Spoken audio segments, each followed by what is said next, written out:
Você já se perguntou por que essa batalha contra a luxúria parece mais intensa justamente quando você está tentando se aproximar de Deus?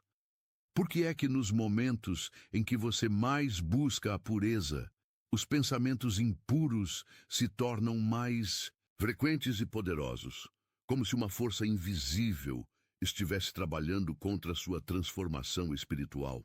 Deixe-me te dizer algo que talvez ninguém tenha te explicado com a profundidade necessária. Sua luta contra a luxúria não é apenas uma questão de disciplina pessoal ou controle mental. Ela é, na verdade, uma das batalhas espirituais mais significativas que uma alma pode enfrentar nesta terra. E se você está vivendo essa luta, se está sentindo essa tensão constante entre o que seu espírito deseja e o que sua carne busca, você não está sozinho nem está falhando como cristão. Você está, na verdade, experimentando uma das provas mais antigas e universais da jornada humana em direção ao sagrado. Eu sei que você já tentou de tudo. Sei que você já orou incontáveis vezes pedindo libertação. Sei que você já prometeu a Deus que seria diferente, que dessa vez seria para valer. Sei que você já se sentiu quebrantado, envergonhado, questionando se realmente é possível viver uma vida pura neste mundo. E sei que, em algum momento, você já se perguntou se Deus realmente te ama, se Ele realmente te aceita, especialmente depois de mais uma recaída, de mais uma falha nessa área tão íntima de sua vida. Quero que você saiba que essa dor que você sente é real. Essa vergonha que corrói seu interior, essa sensação de estar preso em um ciclo que parece impossível de quebrar, essa frustração de desejar ser santo, mas se sentir constantemente derrotado pela carne, tudo isso é absolutamente válido e mais comum do que você imagina. Não é fraqueza espiritual, não é falta de fé, não é evidência de que você não é verdadeiramente salvo. É sim, evidência de que você está vivo espiritualmente, de que existe uma batalha real acontecendo em sua alma, uma guerra entre dois reinos que disputam o controle de seu coração. Quando olhamos para as Escrituras, vemos que essa batalha não é nova. O rei Davi, descrito como um homem segundo o coração de Deus, caiu na luxúria ao contemplar Batseba. Salomão, o homem mais sábio que já existiu, foi seduzido por seus desejos e se afastou dos caminhos do Senhor. Sansão, dotado de força sobrenatural para ser um libertador de Israel, foi derrotado não por exércitos inteiros, mas pela sedução de Dalila.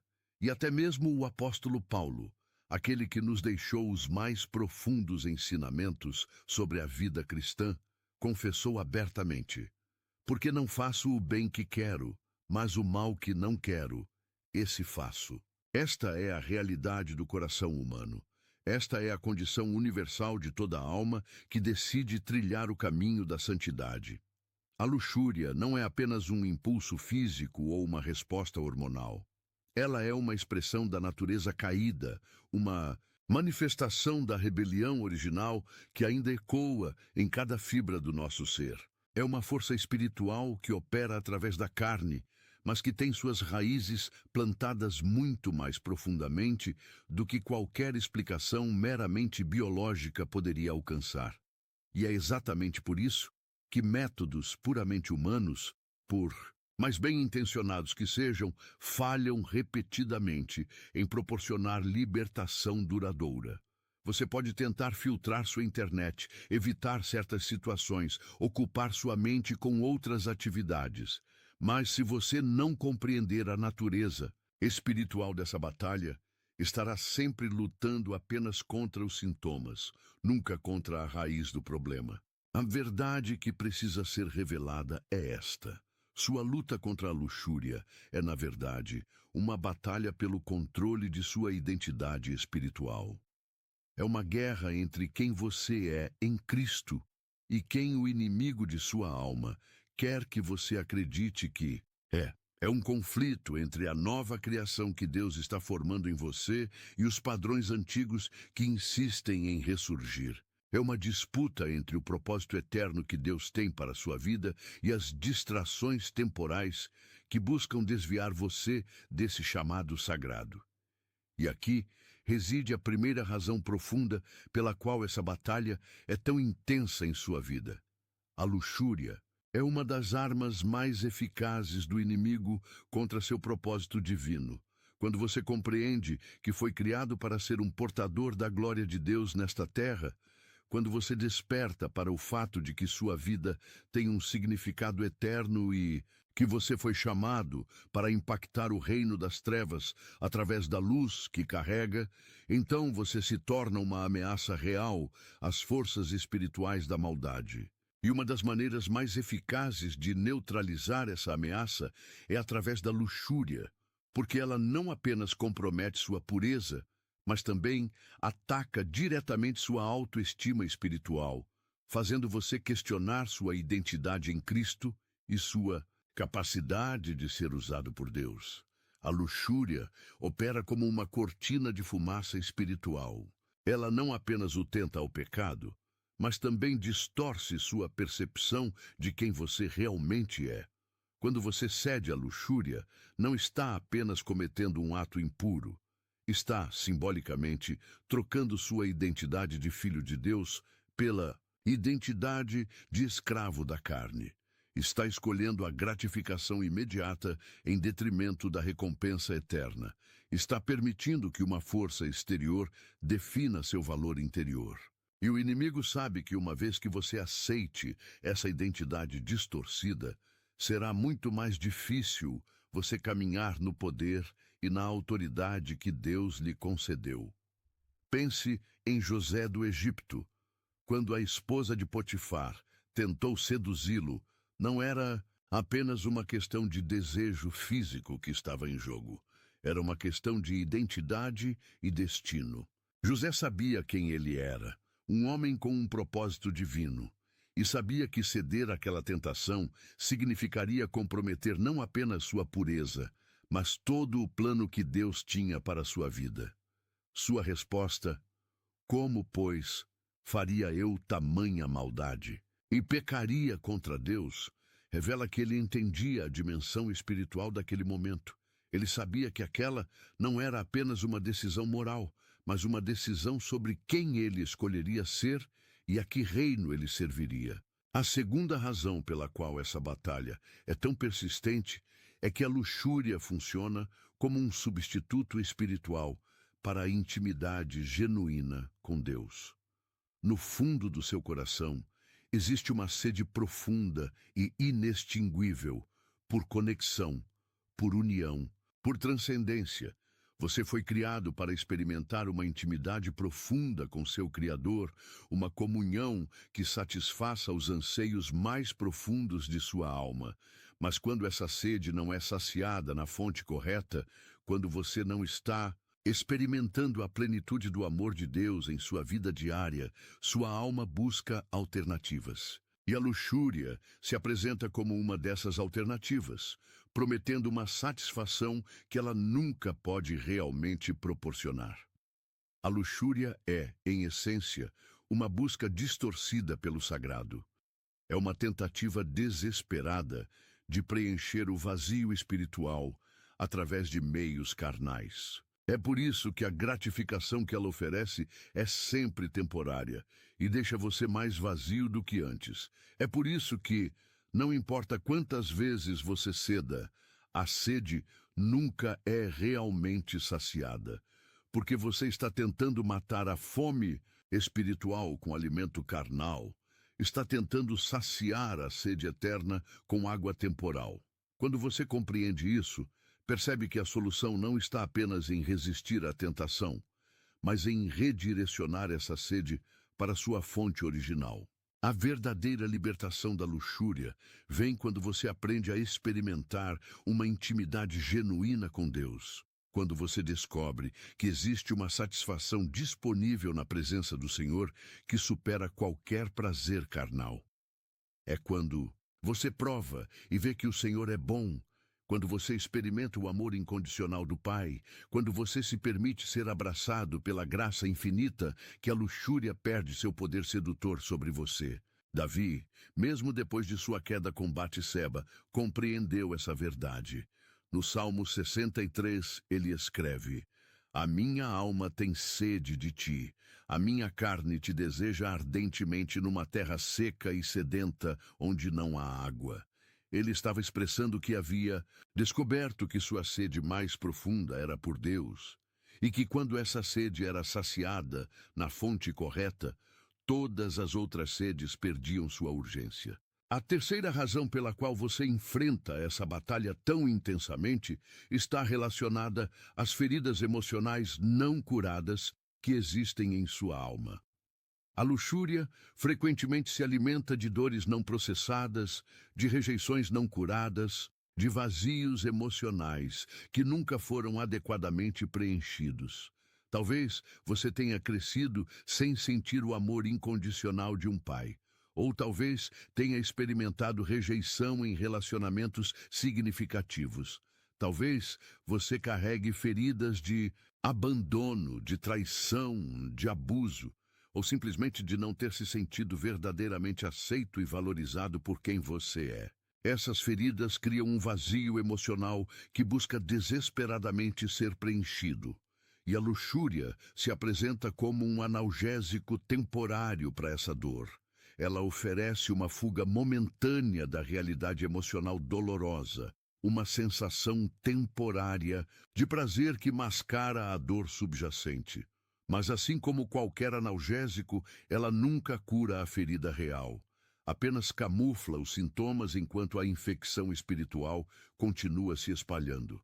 É por isso que muitas pessoas descobrem que sua luta com a luxúria intensifica-se em momentos de estresse emocional, solidão, rejeição ou frustração. Não é coincidência. É porque a luxúria está operando como um mecanismo de enfrentamento disfuncional, uma tentativa inadequada de lidar com dores emocionais reais. E até que essas feridas sejam trazidas à luz da presença de Deus e genuinamente curadas, através do processo de restauração espiritual, elas continuarão criando uma vulnerabilidade em sua alma que a luxúria explorará repetidamente. Jesus compreendeu isso profundamente. Quando ele encontrou a mulher samaritana no poço, ele não apenas confrontou seu comportamento sexual. Ele foi direto ao coração de sua dor emocional. Ele falou sobre sua sede espiritual, sobre os relacionamentos quebrados que ela havia experimentado, sobre a busca infrutífera por satisfação em lugares errados. E quando ele ofereceu a ela a água viva, uma satisfação genuína para sua sede mais profunda, ela não apenas mudou seu comportamento, ela foi transformada em sua identidade fundamental. A cura das feridas emocionais é um processo que requer tempo, vulnerabilidade e, frequentemente, a ajuda de outros que possam caminhar conosco nessa jornada. Mas é um processo essencial para a libertação duradoura. Quando você permite que Deus cure as feridas do seu coração, quando você aprende a receber o amor incondicional do Pai, quando você descobre sua verdadeira identidade como filho, amado, as raízes emocionais da luxúria começam a definhar. Não porque você está resistindo mais fortemente, mas porque a necessidade emocional que alimentava a compulsão está sendo satisfeita na fonte correta. A quarta razão espiritual para a intensidade dessa batalha é que a luxúria é uma forma de idolatria disfarçada. Pode soar estranho no início, mas quando você examina mais profundamente, percebe que a luxúria é, em essência, a adoração de algo criado em lugar do Criador. É elevar o prazer físico, a gratificação imediata, o controle pessoal a uma posição que deveria ser ocupada apenas por Deus em sua vida. A idolatria nunca é apenas sobre estátuas ou imagens físicas. Ela é sobre onde você deposita sua confiança última, onde você busca sua satisfação suprema, o que você está disposto a sacrificar tudo para obter. E quando a luxúria se torna uma força dominante em sua vida, ela está funcionalmente ocupando o lugar de Deus. Você se encontra pensando nela constantemente, planejando em torno dela, fazendo concessões morais para acomodá-la, mentindo ou escondendo para protegê-la. Estes são todos comportamentos de adoração, direcionados ao objeto errado. O primeiro mandamento, não terás outros deuses diante de mim, não foi dado porque Deus é inseguro ou possessivo. Foi dado porque Ele sabe que nossos corações foram criados para adorar e que o que quer que adoremos, finalmente, nos moldará à sua imagem. Quando você adora a Deus, você se torna mais parecido com Ele, mais amoroso, mais santo, mais livre. Mas quando você adora a luxúria, você se torna mais parecido com ela, mais compulsivo, mais egoísta, mais escravizado. Esta é uma das razões pelas quais a batalha contra a luxúria é tão espiritual em sua natureza. Não é apenas uma questão de comportamento, é uma questão de adoração. É uma batalha pela supremacia em seu coração. E o inimigo sabe que, se ele pode fazer você adorar qualquer coisa além de Deus, mesmo que seja inconscientemente, ele pode manter você longe do propósito e do poder para os quais você foi criado. A libertação vem quando você identifica conscientemente essa idolatria e faz uma escolha deliberada de destituir a luxúria de sua posição de adoração em sua vida. Isso significa mais do que apenas dizer não ao comportamento. Significa dizer sim a algo maior. Significa escolher conscientemente adorar a Deus em vez de adorar o prazer. Significa encontrar sua identidade, sua satisfação, sua segurança em Deus em vez de em gratificação sexual. O rei Josias, quando descobriu que a idolatria havia se infiltrado no templo, não apenas removeu os ídolos, ele os destruiu completamente e consagrou novamente o espaço para a adoração verdadeira. Esta é uma imagem poderosa do que deve acontecer em seu coração. Não é suficiente apenas remover a luxúria. Você deve consagrar novamente esse espaço em sua alma para a adoração de Deus. A quinta e talvez mais profunda razão espiritual para essa batalha é que ela representa um teste de sua fidelidade ao seu chamado espiritual. Deus não permite que você enfrente tentações que estão além de sua capacidade de resistir, mas Ele permite que você seja testado. E, frequentemente, os testes mais significativos vêm nas áreas onde você é mais vulnerável, onde sua carne é mais fraca, onde as consequências da falha são mais devastadoras para seu testemunho espiritual. A luxúria é um dos testes mais reveladores de caráter espiritual, porque ela ataca simultaneamente múltiplas dimensões de sua vida espiritual. Ela testa sua disciplina, sua integridade, sua dependência de Deus, sua disposição de escolher o invisível sobre o visível, o eterno sobre o temporal. Ela revela se você está verdadeiramente comprometido com a transformação espiritual ou se você está apenas brincando de religião. Mas aqui está a verdade que o inimigo não quer que você saiba. Cada vez que você resiste à luxúria, cada vez que você escolhe a pureza sobre o prazer momentâneo, cada vez que você clama a Deus em sua fraqueza, em vez de ceder à tentação, você está não apenas vencendo uma batalha individual, você está sendo forjado em uma arma espiritual mais poderosa. Você está desenvolvendo músculos espirituais que serão essenciais para as batalhas maiores que estão por vir. Você está provando, tanto para si mesmo quanto para o reino espiritual, que sua devoção a Deus é genuína, que seu amor por Ele é mais forte que seus desejos carnais. Pense em Daniel, que foi testado repetidamente em sua fidelidade a Deus. Cada teste que ele passou Desde a recusa de contaminar-se com a comida do rei até sua disposição de enfrentar a cova dos leões, em vez de parar de orar, aumentou sua autoridade espiritual e sua capacidade de impactar o reino das trevas. Da mesma forma, cada vitória que você conquista sobre a luxúria aumenta sua autoridade espiritual, sua confiança em Deus e sua capacidade de ser usado poderosamente no reino de Deus. O teste da luxúria é particularmente significativo, porque ele frequentemente ocorre em particular, longe dos olhos dos outros. É um teste de quem você realmente é quando ninguém está olhando, de se sua integridade é genuína ou apenas uma performance pública. É um teste de se você serve a Deus, por amor ou por aparecer, se sua espiritualidade é real ou superficial. E aqui está algo que pode transformar completamente sua perspectiva sobre essa batalha. Deus não está surpreso com sua luta. Ele não está desapontado com você. Ele não está considerando desistir de você.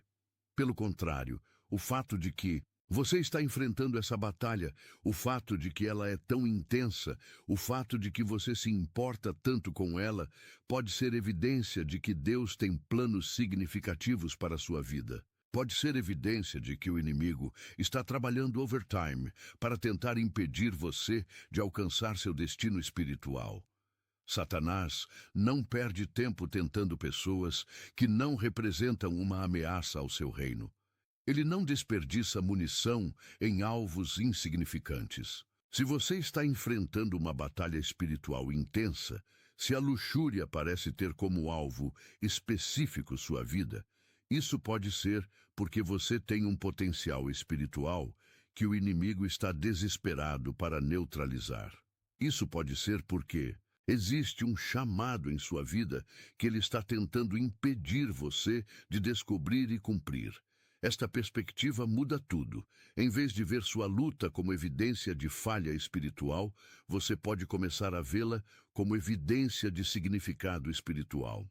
Em vez de se sentir desqualificado por causa da batalha, você pode se sentir honrado por ser considerado uma ameaça suficientemente grande para merecer tanta atenção espiritual negativa.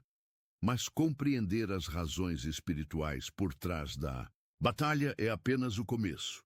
A verdadeira libertação vem quando você aprende a aplicar verdades espirituais práticas para vencer essa luta. E a primeira verdade é esta: você não pode vencer a luxúria tentando ser mais forte. Você vence a luxúria aprendendo a ser mais dependente de Deus. A força humana, por maior que seja, tem limites. Sua força de vontade, sua disciplina, sua determinação. Todas essas são recursos finitos que se esgotam sob pressão constante. Mas a força de Deus é infinita e está disponível para você através da fé. O segredo não é tentar ser mais forte do que a tentação, mas aprender a conectar-se com uma fonte de força que é maior do que qualquer tentação. Paulo compreendeu isso quando escreveu: "Quando sou fraco, então sou forte." Ele estava revelando que havia descoberto que sua maior força vinha não de sua capacidade pessoal, mas de sua dependência da capacidade de Deus. E isso é especialmente verdadeiro na batalha contra a luxúria. Quanto mais você tenta vencer através de sua própria força, mais frustrado você fica. Mas quando você aprende a correr para Deus em seus momentos de fraqueza, quando você aprende a clamar por sua força no meio da tentação, você descobre uma fonte de poder que nunca falha. A segunda verdade prática é que a libertação da luxúria não vem através da eliminação do desejo, mas através da santificação do desejo. Deus não criou você sem desejos. Ele não pretende que você viva uma vida sem paixão. Pelo contrário, ele quer redirecionar sua paixão para alvos santos. Ele quer transformar a intensidade que você sente em uma força motriz para a intimidade com ele e o serviço ao seu reino. O desejo sexual, em sua forma pura e no contexto correto, É um presente de Deus. É uma imagem da paixão que Ele sente por você, da intimidade que Ele deseja ter com você, da união espiritual que Ele está preparando para você experimentar com Ele por toda a eternidade. O problema não é o desejo em si, mas o objeto e o contexto do desejo. A libertação vem quando você aprende a oferecer seus desejos a Deus, pedindo-lhe para purificá-los e redirecioná-los. Vem quando você para de lutar contra a paixão que sente e começa a canalizá-la para propósitos santos. Vem quando você descobre que existe uma intensidade disponível na adoração, na oração, no serviço ao reino de Deus, que pode satisfazer a necessidade de paixão que existe em sua alma. A terceira verdade é que a vitória sobre a luxúria é um processo, não um evento. Muitas pessoas se desanimam porque esperam uma libertação instantânea e completa. Elas oram uma vez, fazem uma oração de consagração e esperam nunca mais ser tentadas.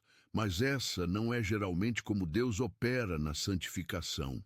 Ele está mais interessado em desenvolver seu caráter através do processo de vencer a tentação do que simplesmente em remover a tentação de sua vida.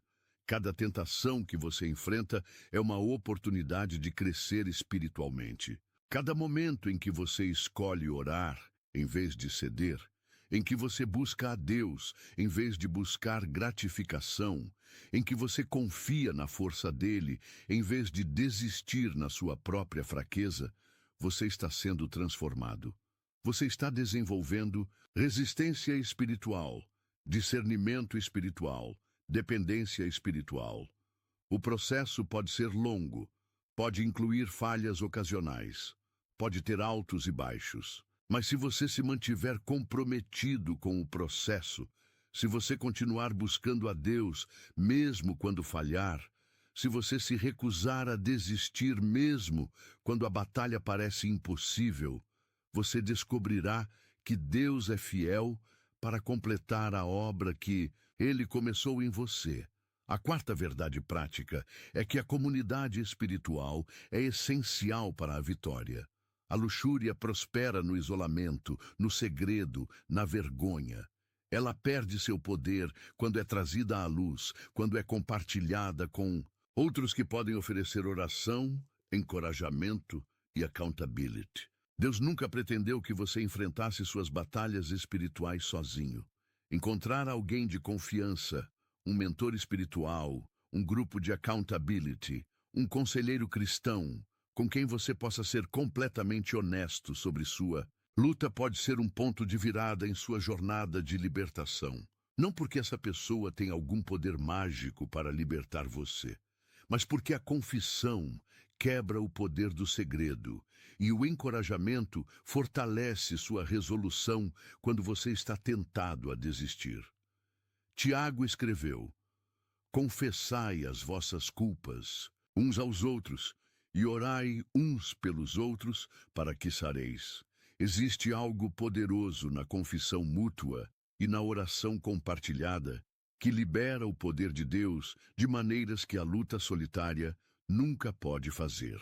A quinta verdade é que você deve substituir os padrões antigos por novos padrões espirituais.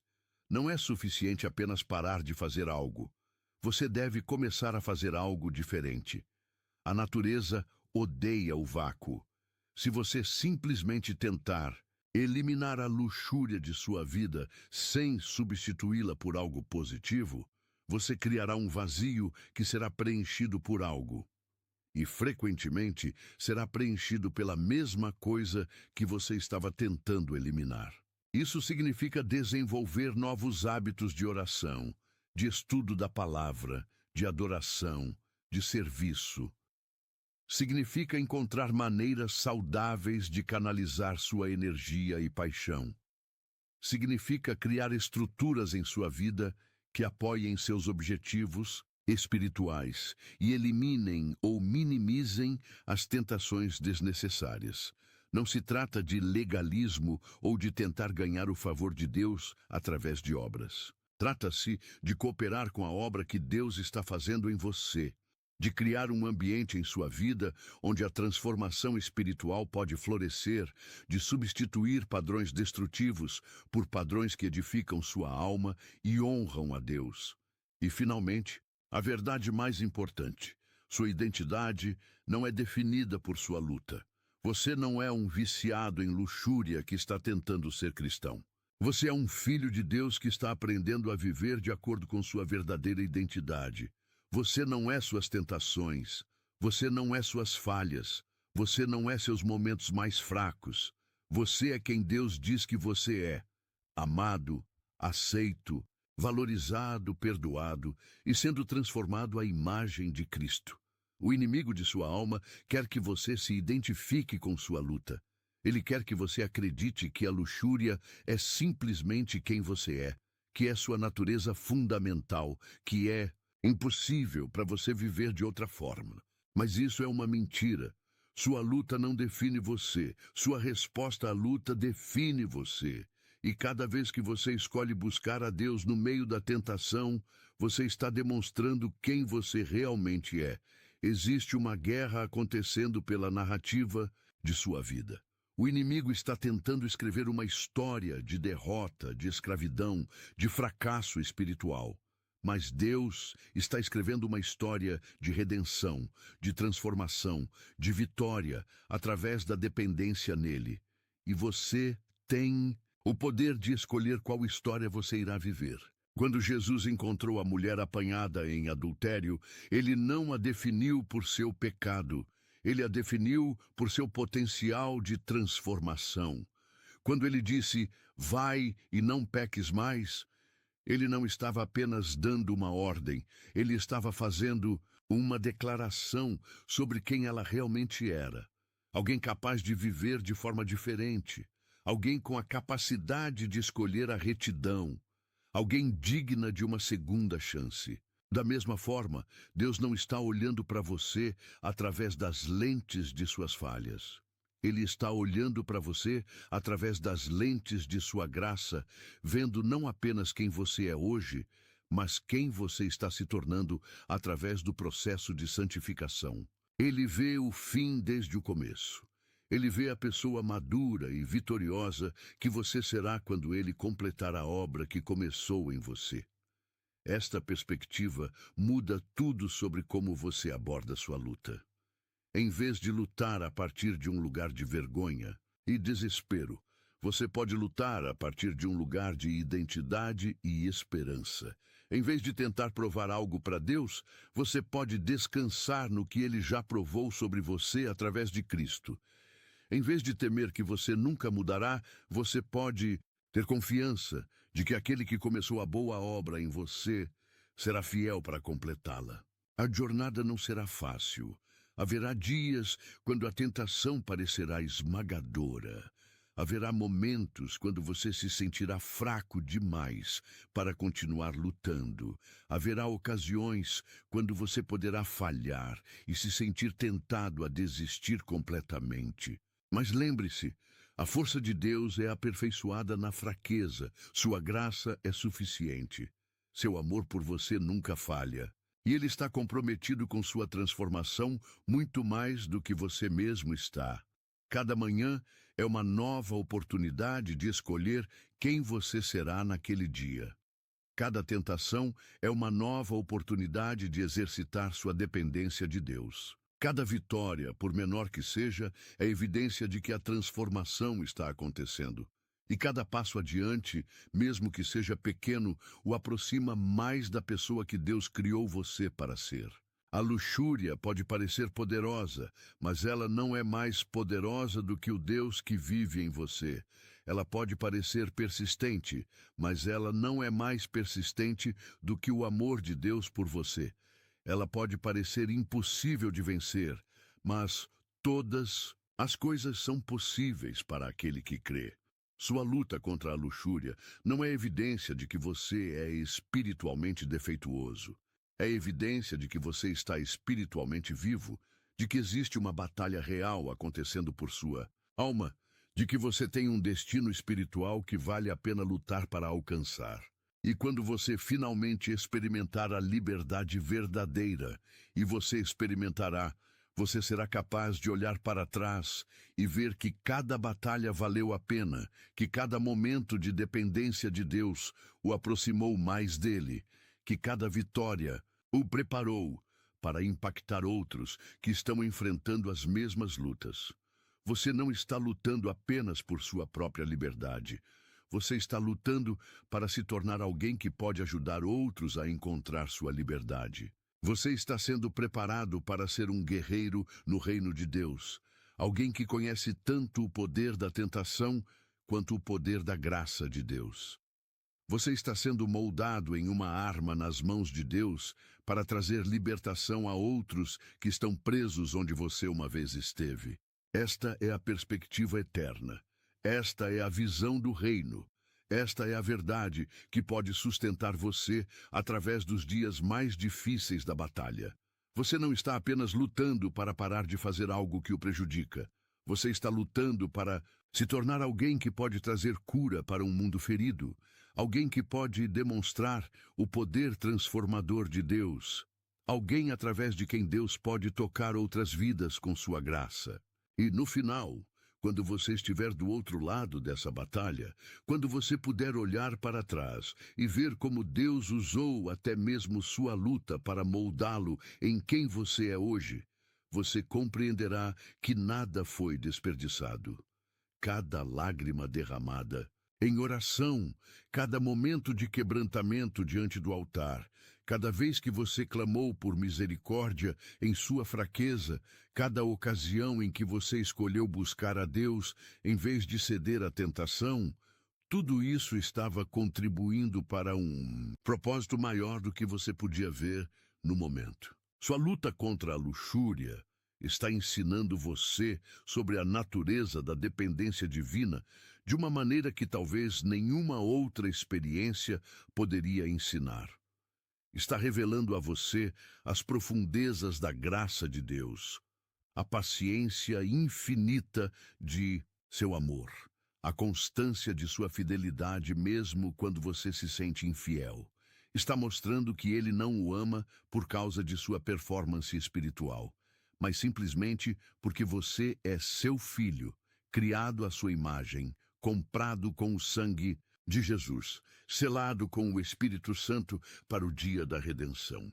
Esta luta está também desenvolvendo em você uma compaixão profunda pelos outros que enfrentam batalhas similares. Quando você finalmente experimentar a liberdade, você não será alguém que julga aqueles que ainda lutam. Você será alguém que estende a mão com compreensão, alguém que pode dizer com autoridade: eu sei como é essa batalha, e eu sei que existe esperança. Eu sei que Deus é fiel. Eu sei que a libertação é possível. O mundo está cheio de pessoas que estão enfrentando exatamente a mesma batalha que você está enfrentando agora. Elas estão lutando em silêncio, envergonhadas, pensando que são as únicas, questionando se realmente existe esperança para elas. E Deus está preparando você, através de sua própria jornada de libertação, para ser uma fonte de esperança para essas pessoas. Sua vitória se tornará o testemunho que alguém precisa ouvir para acreditar que também pode ser livre. Pense em como poderoso será seu testemunho quando você puder falar não apenas sobre a teoria da libertação, mas sobre a realidade vivida dela. Quando você puder compartilhar não apenas versículos bíblicos sobre a vitória, mas histórias pessoais de como Deus o trouxe através da escuridão para a luz. Quando você puder oferecer não apenas esperança teórica, mas esperança baseada na experiência de ver Deus fazer em sua vida algo que parecia impossível. Esta é uma das razões pelas quais Deus frequentemente permite que passemos por lutas intensas antes de nos usar poderosamente. Não é porque Ele gosta de nos ver sofrer, mas porque Ele sabe que nossa maior autoridade espiritual virá não de nossa força, mas de nossa experiência de sua força operando através de nossa fraqueza. Nossa maior credibilidade ministerial virá não de nossa perfeição, mas de nossa experiência da graça transformadora de Deus. O apóstolo Paulo compreendeu isso quando escreveu sobre seu espinho na carne. Ele orou 3 vezes para que Deus o removesse, mas Deus respondeu: "A minha graça te basta, porque o meu poder se aperfeiçoa na fraqueza." Paulo chegou ao ponto de poder dizer: "De boa vontade, pois, me gloriarei nas minhas fraquezas, para que em mim habite o poder de Cristo."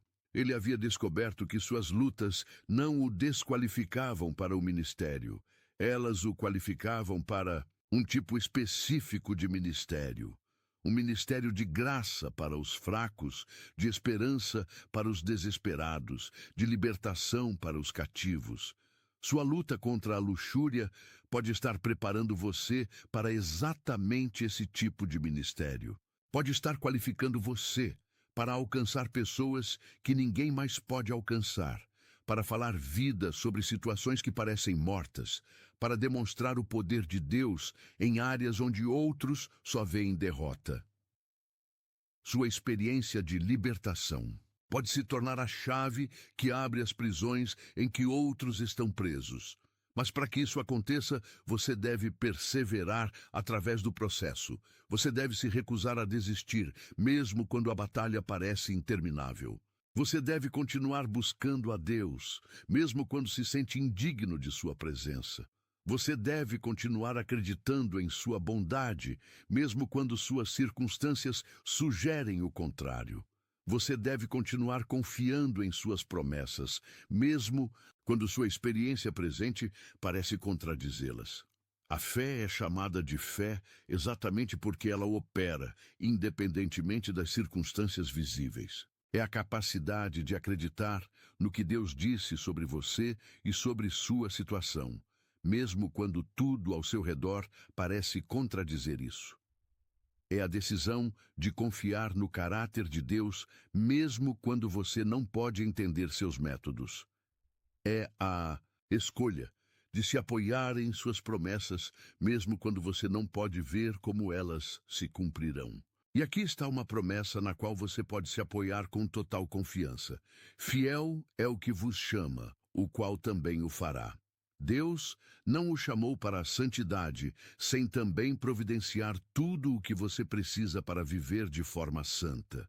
Ele não plantou sede de pureza em seu coração, sem também criar um caminho para que essa sede seja satisfeita. Ele não o convenceu de sua necessidade de libertação, sem também ter um plano para sua liberdade. Sua parte é cooperar com o que ele está fazendo. É dizer sim às oportunidades de crescimento que ele coloca diante de você. É escolher a dependência nele em vez da autossuficiência. É buscar sua face em oração em vez de buscar alívio em lugares errados. É crer em sua palavra mesmo quando seus sentimentos a contradizem. É perseverar no processo mesmo quando ele parece longo demais.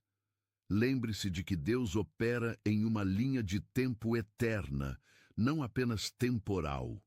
Ele está mais interessado em quem você está se tornando do que em quão rapidamente você chega lá. Ele está mais preocupado com a profundidade de sua transformação do que com a velocidade dela. Ele está mais focado na solidez de sua liberdade do que na rapidez com que ela vem. Isso significa que você pode parar de se pressionar para uma mudança instantânea. Você pode parar de se condenar por não estar onde acha que deveria estar espiritualmente. Você pode parar de comparar seu progresso com o de outras pessoas.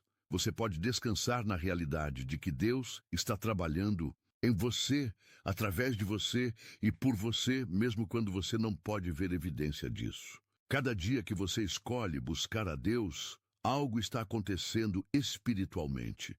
Cada oração que você ora, cada versículo que você medita, cada momento de adoração que você oferece, cada ato de obediência que você pratica, tudo isso está contribuindo para uma transformação que é mais profunda do que você pode ver na superfície. Deus está trabalhando em níveis de sua alma que você nem sequer conhece, e um dia, talvez mais cedo do que você imagina, você acordará e perceberá que algo mudou. Você enfrentará uma tentação que costumava derrotá-lo e descobrirá que ela não tem mais o mesmo poder sobre você. Você se encontrará pensando pensamentos puros, naturalmente, sem esforço forçado. Você sentirá uma liberdade em sua alma que não estava lá antes, uma paz que passa todo o entendimento, uma alegria que não depende de circunstâncias externas. E naquele momento, você compreenderá que tudo pelo que passou valeu a pena. Cada batalha, cada lágrima, cada momento de quebrantamento, cada ocasião de dependência de Deus, tudo isso era parte de um processo divino de libertação que estava acontecendo, mesmo quando você não podia vê-lo. Mas até que chegue esse dia, você deve viver pela fé, não pela vista. Deve andar na esperança, não no desespero. Deve descansar na graça, não na performance. Deve confiar no processo, mesmo quando não pode ver o progresso. Deve acreditar na fidelidade de Deus, mesmo quando suas próprias emoções questionam essa fidelidade. Esta é a jornada da fé. Esta é a caminhada da santificação. Esta é a experiência de toda a alma que decide seriamente buscar a Deus e viver de acordo com seus padrões em um mundo caído. Não é uma jornada fácil, mas é uma jornada que vale a pena. Não é um caminho sem obstáculos, mas é um caminho que leva à verdadeira liberdade. Não é uma estrada sem desafios, mas é uma estrada que termina na presença de Deus. E quando você finalmente chegar ao seu destino, quando experimentar plenamente a liberdade que Deus tem para você, quando se tornar a pessoa que Ele sempre soube que você poderia ser, você olhará para trás em toda essa luta e será grato por ela. Não porque o sofrimento é bom em si mesmo, mas porque o que Deus fez através do sofrimento é belo demais para palavras. Sua luta contra a luxúria é, na verdade, uma história de amor. A história do amor incansável de Deus por você, perseguindo você mesmo em seus momentos mais sombrios, chamando você para fora da escravidão para a liberdade, recusando-se a desistir de você mesmo quando você está tentado a desistir de si mesmo. E porque é uma história de amor, ela terá um final feliz. Pode não vir tão rápido quanto você gostaria.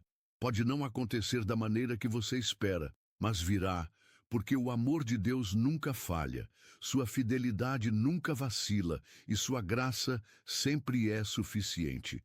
Então, enquanto você continua nesta jornada, lembre-se de quem você é, lembre-se de quem o ama, lembre-se do que ele prometeu, lembre-se de para onde ele está levando você. E lembre-se de que cada passo adiante, mesmo que seja pequeno, é um passo em direção à liberdade que ele tem esperando por você. A pergunta que deixo com você hoje é esta: você está disposto a confiar no processo, mesmo quando não pode ver o progresso? Você está disposto a acreditar no amor de Deus por você, mesmo quando sua luta o faz questionar esse amor? Você está disposto a perseverar na jornada, sabendo que o destino vale cada passo da caminhada? Sua resposta a essas perguntas determinará não apenas se você experimentará a libertação, mas quão profunda e duradoura essa libertação será. Porque no final, a liberdade não é apenas sobre estar livre de algo, é sobre estar livre para algo. É sobre estar livre para viver plenamente como o Filho de Deus que você realmente é, para amar como Ele ama, para servir como Ele serve, para impactar o mundo ao seu redor com a mesma graça transformadora que transformou você.